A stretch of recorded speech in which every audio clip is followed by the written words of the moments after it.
In the beginning, the Bible tells us, God created the heavens and the earth. The story of humanity, our story, begins.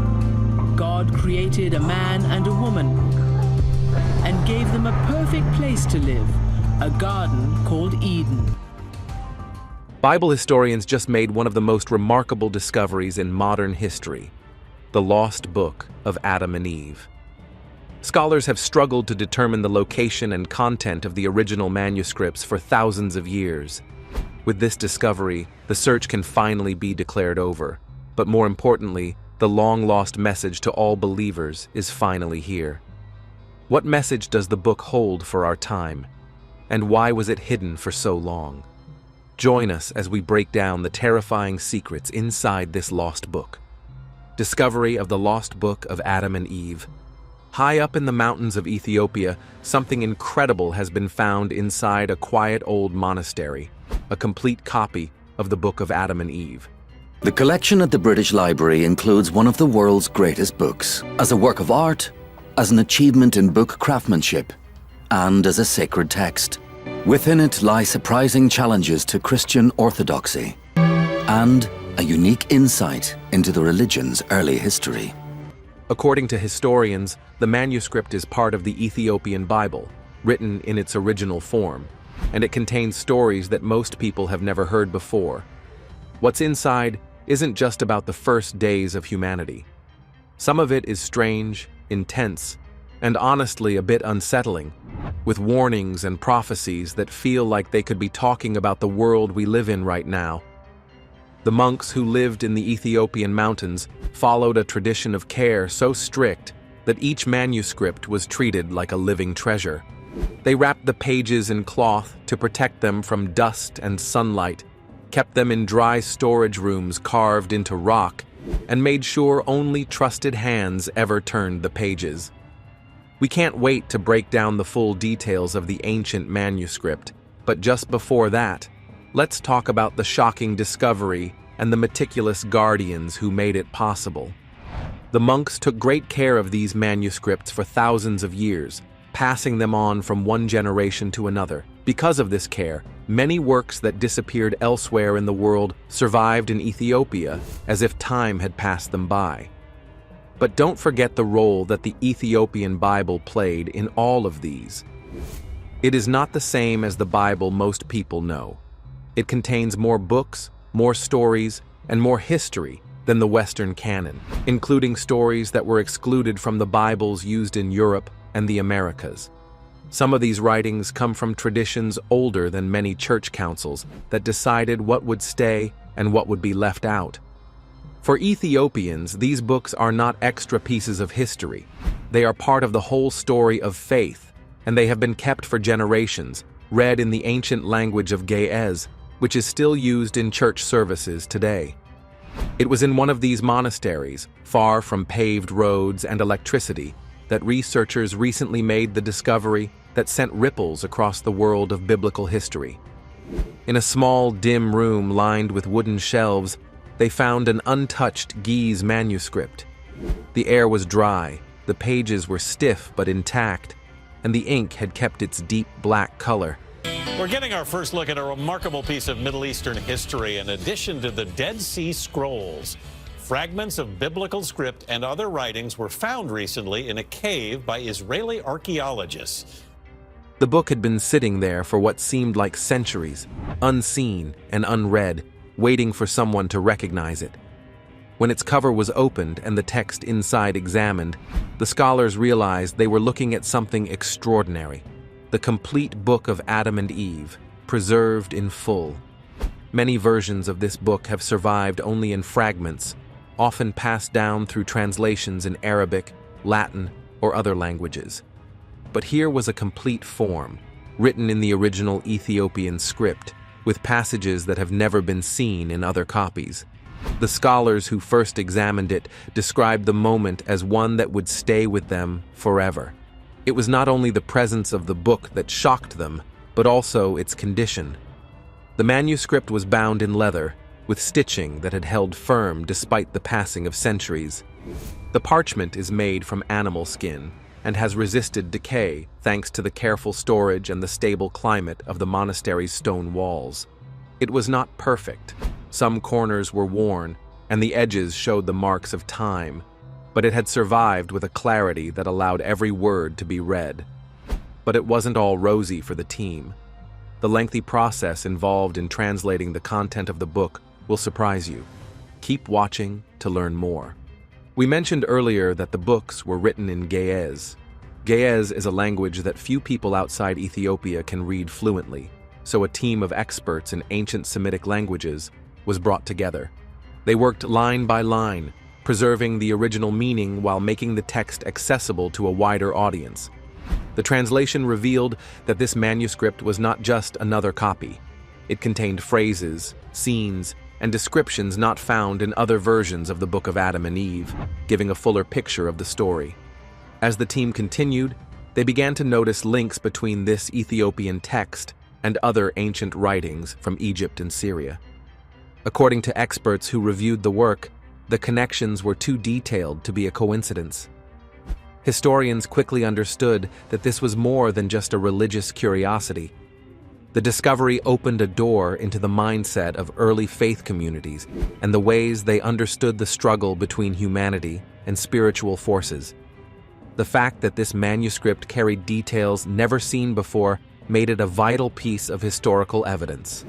Its pages did not only tell a story, they added to the body of knowledge about how the earliest followers of the faith viewed the world and their place in it. But what are the specific stories in the books? Stay tuned, because what you are about to hear will change everything you thought you knew about the Bible. Contents of the Lost Books of Adam and Eve. The story in the Ethiopian Book of Adam and Eve does not begin in the peaceful Garden of Eden that most people know. It opens in the moment after Adam and Eve have been cast out, standing on the hard earth for the first time. The air feels heavier, the ground is rough beneath their feet, and the world around them is strange and unsettling. They have left behind the beauty and safety of the garden, and before they can understand what their new life will be, danger comes to meet them. The book describes how Satan appears not as a whispering voice or hidden presence, but in a physical form. He comes with the clear intent to deceive and destroy them, watching for every moment of weakness.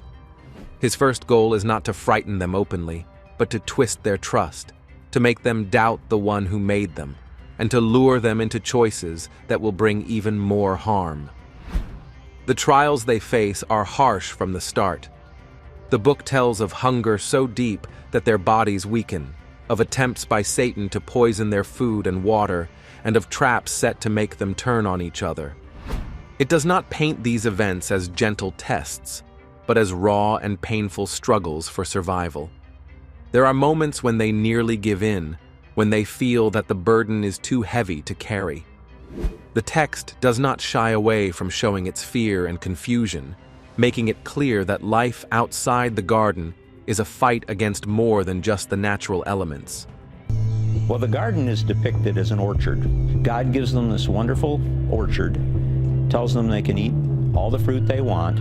And they live in peace with the animals and with one another. In these moments of weakness, the couple is not alone. They encounter angels who bring messages of guidance and comfort, but also warnings of danger ahead. At times, they face demons who appear without disguise, their presence bringing sickness, confusion, and despair. The book speaks of divine punishments that come not from cruelty, but from the need to teach them the seriousness of their choices. Each encounter carries a lesson, but also leaves scars that remind them of the cost of disobedience. One of the most striking details is the reason for Satan's relentless attacks. The manuscript spoke about his jealousy toward Adam, born from the moment he was created. It tells of how Satan refused to honor Adam and made a vow to corrupt him and his descendants. This is not a passing rivalry. It is a sworn revenge, a mission to pull as many souls as possible away from the path they were meant to follow.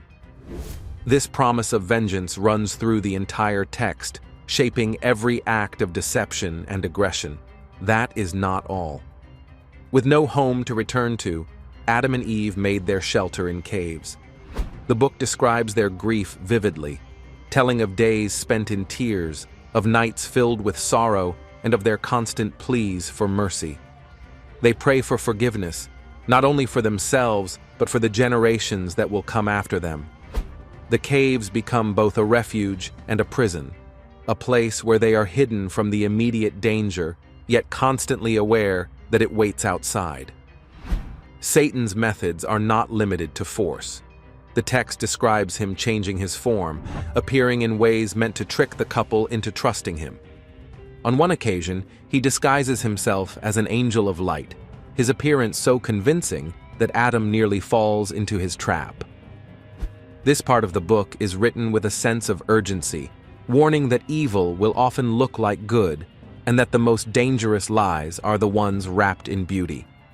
Despite these constant threats, the book shows that Adam and Eve are not abandoned. God sends signs and messages to protect them. God tells Adam and Eve not to eat from the tree of the knowledge of good and evil. And God warned them that if they disobeyed, they would die. Sometimes in dreams, other times through angels who speak with authority that cannot be faked. These warnings are meant to guard the bloodline that will carry forward into the future. The safety of their descendants becomes a central focus, as if the battle is not only for their own lives, but for the fate of all who will come after them. The manuscript also makes it clear that the struggle does not end with them. It speaks of future generations who will turn away from the truth and sink into corruption. This is not presented as a distant possibility, but as a certainty. The book lists the kinds of sins that will spread, from greed and violence to a complete forgetting of the one who gave life. These warnings feel pointed, as if meant for those far beyond Adam and Eve's time. Near the end of this section, the text delivers a prophecy that stands apart from the rest. It tells of a coming battle unlike the one in Eden, a conflict that will involve all of humanity. The language becomes darker, describing a time when deception will cover the earth and when the fight between light and darkness will reach its peak. The prophecy does not reveal the outcome, only that the struggle will be greater than anything that has come before. This chapter of the book of Adam and Eve does not end with resolution or relief. Instead, it leaves the reader standing with Adam and Eve in the shadow of that prophecy, aware that their story is only the beginning. What comes next will pull the focus from their trials to the larger warnings hidden within the text, leading toward the disturbing messages that have made this discovery so unforgettable. But if you think those prophecies are scary, then wait for the next part of the story, where things get scary. Terrifying secrets in the lost books of Adam and Eve. Just when we thought things could not be more frightening, the Ethiopian book of Adam and Eve speaks about the future fall, something it calls a second fall. According to the book, this coming event would be more devastating than what happened in Eden, warning that it will not be about a single act of disobedience, but a complete surrender of humanity to corruption. In this vision, the world is not led astray by a serpent in a garden, but by forces that control entire nations and systems. Satan's vow is no longer about tempting individuals one by one. Instead, he sets out to twist the very structures that people depend on. The text says he will work through power, wealth, and greed, shaping governments, marketplaces, and leaders so that they unknowingly serve his purpose. The danger is not open evil, but an evil that hides behind the promise of progress and prosperity. One of the most haunting descriptions in the manuscript is of what it calls cities of smoke. These are not villages or small towns, but sprawling centers filled with towers and lights, where the air itself seems poisoned. Above these cities, the book speaks of dark lights moving across the skies. The imagery is strange and unsettling, describing them as lights that are not from the sun, moon, or stars, but from something foreign. They are said to watch from above, casting shadows instead of giving warmth, and their presence is linked to fear and unrest among the people below. Hidden within the text are also references to a great flood, not as history, but as a warning. And that is about the time that the Bible says Exactly. Noah and the great flood happened. I mean, wow. Wow. So it nailed it. It recalls the global disaster that once wiped out almost all life, but then speaks of a second judgment, one that will not come in the same form. This future reckoning is described as fire rather than water, spreading across the earth in ways that consume both land and sky. The book does not frame this as an accident of nature, but as a direct act tied to the choices of humankind. The story then shifts to the rise of false prophets. These figures are said to gain power by mixing truth with lies, speaking in ways that sound holy while leading people into ruin. The text ties them to a new Tower of Babel, not a physical structure of bricks and mortar, but a network that connects people across the world with a single voice. This tower is described as a tool that will unite humanity, but not for good. Instead, it will spread one language of thought, cutting people off from truth and pushing them toward rebellion against their maker. Stay tuned, because the most interesting parts are just ahead. The book speaks of a time when humanity will forget its maker entirely. The book paints this as more than simple unbelief. It is a complete erasure of the memory of God, replaced by trust in human power and technology. People will no longer see themselves as created beings, but as self-made, owing nothing to a higher authority. This forgetting, the text warns, will open the door for deception unlike anything the world has seen before. In this same future, the manuscript predicts the return of angelic beings, but with a disturbing twist. It says that not all who come will be from God. Some will be messengers of light, bringing guidance, but others will appear as shining beings while carrying the will of darkness. The danger lies in their appearance, which will make it almost impossible for ordinary people to tell the difference.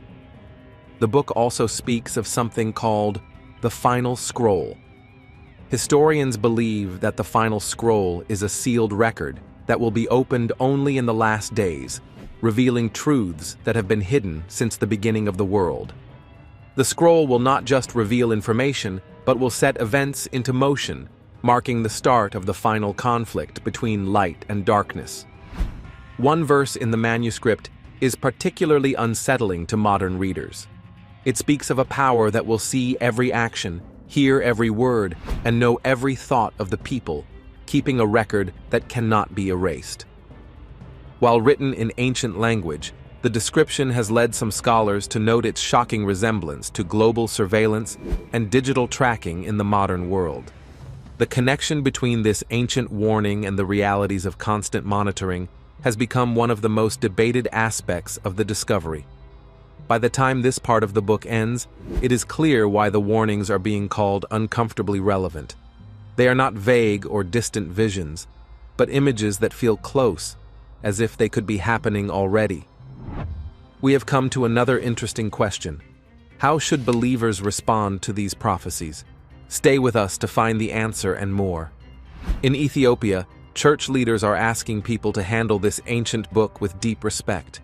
It may not be part of the official Bible in the West, but for many here, it carries truths that feel alive and important. To them, it's like finding a missing piece in the puzzle of human faith. Those who doubt its divine origin still find themselves admitting that its warnings and visions sound strikingly relevant to the fears people face in today's world. Across churches, pastors are adding these stories and lessons into sermons and study groups. It has also renewed conversations about whether writings like this should be part of the Christian belief now, or whether they belong only to history. The heart of the book speaks about mercy that does not give up, even when people keep falling short. It paints a picture of Eden not as something forever gone, but as something still here, waiting for the right eyes to see it. For Ethiopians, this book is an urgent reminder for the whole world to turn back to what matters most. At a time when many feel surrounded by darkness, the words in this old manuscript seem to glow brighter, pointing to a way forward. Thank you for staying with us. What are your thoughts on the contents of the lost book of Adam and Eve? Share your opinions with us in the comments section. If you enjoyed the video, like, share, and subscribe to our channel. Also, click the following video on your screen, and you will enjoy it.